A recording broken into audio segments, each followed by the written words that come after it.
संघर्ष करणारी व्यक्ती नेहमीच या दोन गोष्टी प्राप्त करत असते. एक म्हणजे मेहनतीचे फळ आणि दुसरे म्हणजे समस्येचे समाधान. हाय हॅलो नमस्कार सर्वांना. श्री स्वामी समर्थ स्वामीनीज लाईफस्टाईलमध्ये तुम्हा सर्वांचं खूप खूप मनापासून स्वागत आहे. आज मी केलेला होता सोलापुरी काळा मसाला. चला तर तोच मसाला मी कसा केलेला आहे किंवा काय काय प्रमाण हे केलेलं आहे ना ते पण तुम्हाला सांगणार आहे.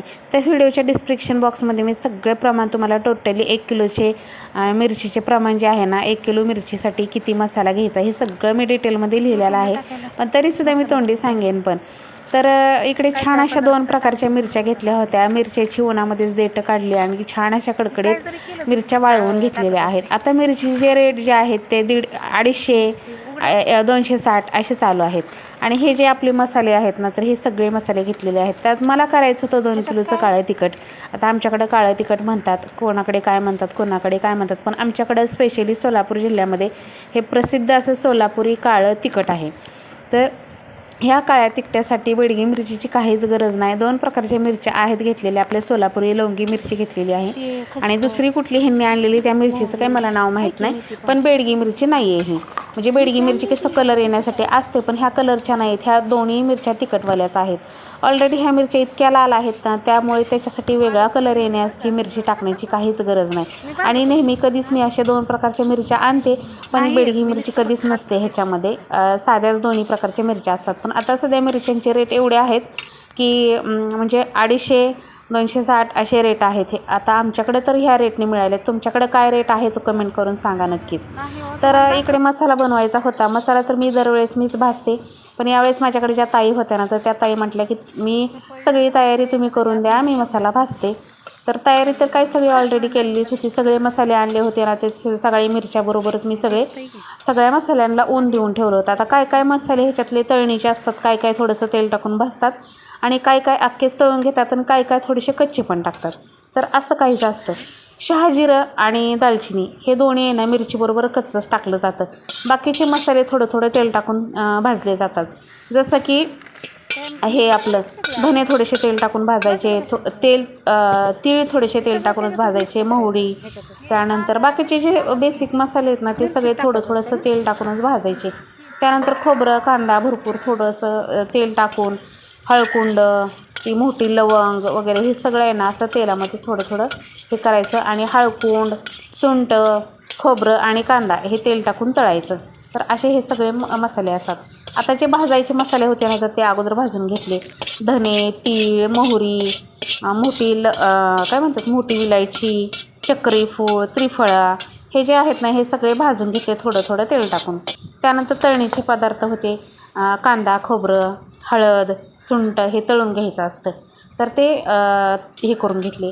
आता मिरच्याला 1 किलो मिरचीचे प्रमाण मी तुम्हाला सांगते. जे आपले बारके जे मसाले आहेत ते 1 तोळा घ्यायचे आहेत. चक्रीफूल, लवंग, मिरी, मोठी विलायची, तर हे सगळे आहेत ना तर हे 1 तोळा घ्यायचे आहेत. आता ग्रॅममध्ये सांगायचं म्हटलं तर मी डिस्क्रिप्शन बॉक्समध्ये बरोबर तुम्हाला लिहिते, तिथे तुम्हाला समजेल. आणि बाकीचे जे आहेत ना ते असं 1 छटाक 2 छटाक असं घ्यायचे आहेत. म्हणजे 2 किलोच्या प्रमाणात मी 2 छटाक घेतलेले आहेत. 1 किलोच्या प्रमाणात 1 छटाक घ्यायचे आहेत. बाकीचे जे आहेत ते मसाले म्हणजे तीळ, मेथीदाणे हे सगळं. आणि त्याचबरोबर आपल्याला हे खोबरं आणि कांदा. आता मी खोबरं आणि कांदा, ओला कांदा 1 किलो घेतला होता. 1 किलो कांदा वाळवून अर्धा किलो होतो वाळवल्यानंतर. तर तो अर्धा किलो कांदा 2 किलोसाठी घेतलेला आहे. आता तुम्हाला 1 किलोचं करायचं असेल तर पावशेर घ्यायचं आहे असं. आणि खोबरंसुद्धा बघा. आणि धनेसुद्धा अर्धा किलो घेतलेले आहे. 2 किलोचं करायचं होतं तर पावशेर घ्यायचं 1 किलोसाठी. खोबरं पण तेवढंच, धने पण तेवढंच. बाकीचं सगळं तर तुम्हाला सांगितले आणि डिटेलमध्ये डिस्क्रिप्शन बॉक्समध्ये मी देते. इकडे बघू शकता मिरची इतकी छान लाल मस्त अशी होती ना. सगळा मसाला त्या ताईने छान असा भाजून दिला मला. मी काय फक्त त्यांना हाताखाली सगळे मसाले दिले. त्या ताईने छान भाजला मसाला.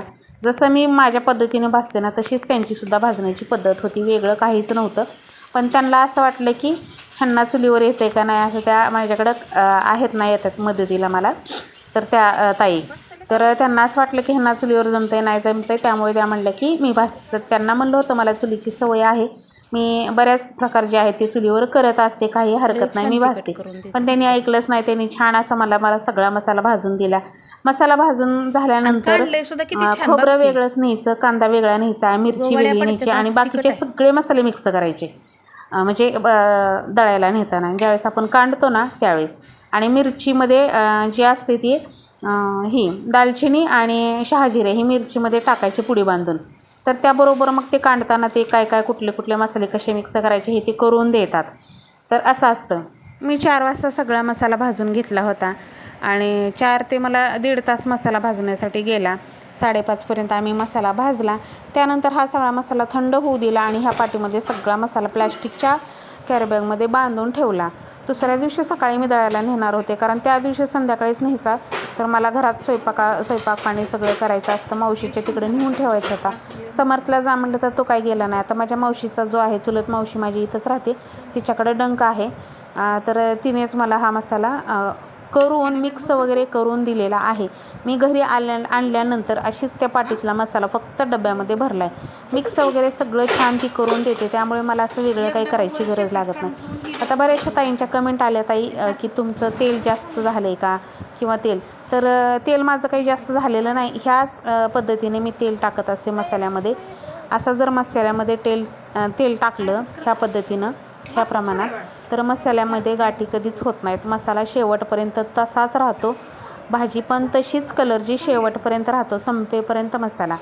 जर आपण कमी तेल टाकलं, मसाला दळून आणला, तेल कमी टाकलं मिक्स, ज्यावेळेस आपण काय घरीच करतात तेल मिक्स, पण मी तसं करत नाही. डंकमध्ये कांडायला ज्यावेळेस दिलं ना, तर ते कांडतच तेल मिक्स करून बरोबर असं पातळ ग्रेव्ही टाईप करून देतात मला मावशी.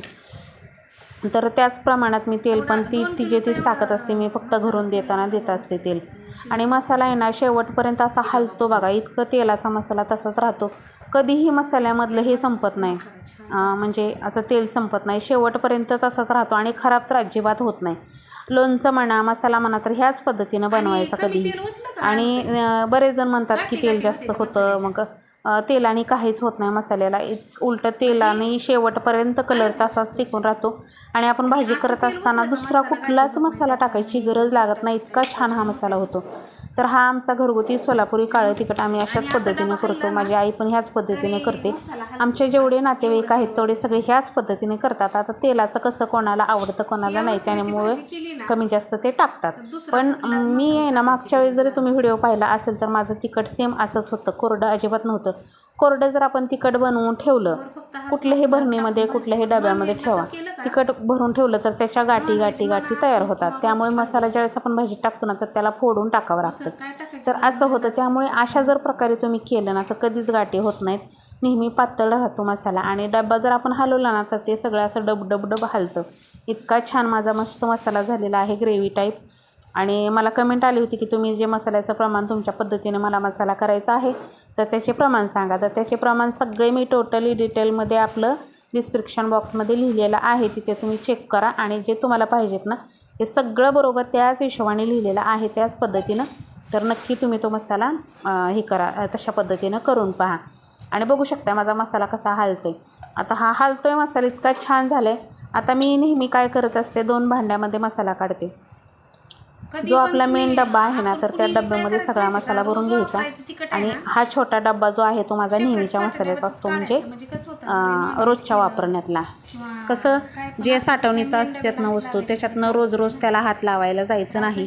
कारण कधी आपल्या घरामध्ये नॉनव्हेज बनतं, कधी आपल्या घरामध्ये काही अनेक अडचणी असतात. तर त्यामुळे साठवणीच्या वस्तूला कधीच हात लावायचा नाही रोज. असं जर साईडला काढून ठेवलं तर ती वस्तू चांगली राहते. आणि मग जसं लागेल तसंच आपण काढायचं, संपलं की काढायचं. अशा पद्धतीनंच नेहमी मसाला भरून ठेवायचा. किंवा लोणचंसुद्धा बघा, आता मी लोणचं जे घातलेलं आहे ना, तुम्हाला दाखवायचं राहिलंच, एखाद्या दिवशी व्हिडिओमध्ये तुम्हाला दाखवेल. इतकं सुंदर लोणचं झालेलं आहे, मुरलं पण छान आणि चवीला तर अप्रतिम झालेलं आहे. रोज हे डब्याला घेऊन जातात, मुरलं पण लवकरच मुरलं लोणचं माझं.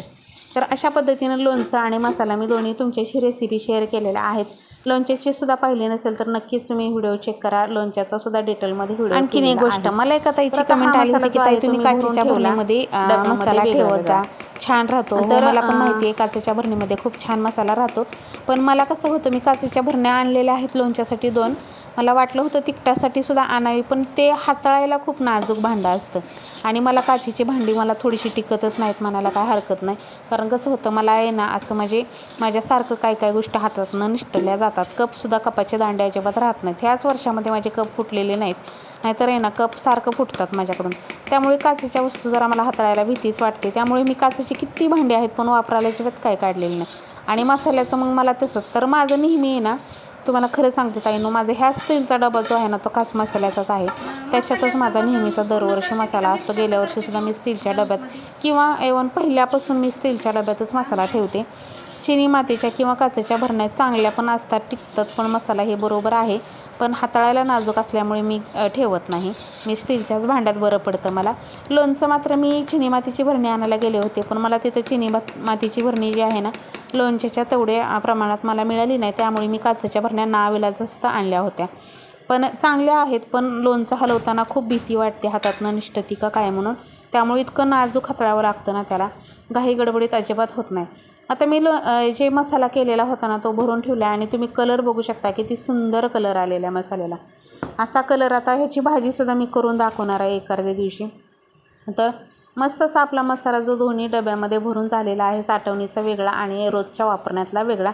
तर चला, तर असा होता आजचा व्हिडिओ. तुम्हाला मसाला रेसिपी आवडली का नाही नक्की कमेंटमध्ये सांगा. जवळनं दाखवते तुम्हाला. मसाला भरत असताना इतका सुंदर वास येत होता ना की असं वाटत होतं की आताच ह्याच्याबरोबर एक चपाती घ्यावी आणि अशी पुसून खावी का काय, इतका छान मसाल्याचा वास येत होता. पण मी तिखट अजिबात खात नाही. मसाल्याला कलर इतका सुंदर आलेला आहे. भाजी करून पाहिली तर भाजी तर खूपच छान झालेली आहे. तुम्हाला भाजी नक्कीच मी दाखवेल एखाद्या व्हिडिओमध्ये.